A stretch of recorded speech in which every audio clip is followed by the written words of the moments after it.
हक है अल्लाह, सच है वल्लाह, हक है अल्लाह, सच है वल्लाह, हक है अल्लाह, सच है वल्लाह, हक है अल्लाह, सच है वल्लाह, हक है अल्लाह, सच है वल्लाह, हक है अल्लाह, सच है वल्लाह, हक है अल्लाह, सच है वल्लाह। हक है अल्लाह।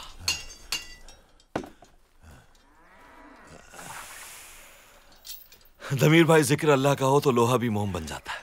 ठीक कहा तुमने।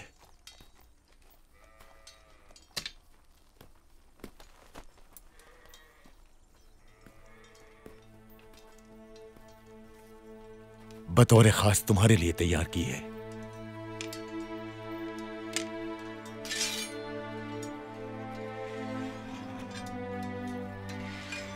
क्या बात है, कहर बनकर टूटेगी ये दुश्मनों पर। ये तुम जैसे बहादुर के हाथ में मजलूमों का दिफा करेगी। सदा फतह मंद रहो इंशाअल्लाह। जुल्फिकार से बेहतर कोई तेग नहीं, न अली से ज्यादा बहादुर है कोई इस जमीन पर। उनकी बहादुरी का यकीनन कोई मुकाबला नहीं।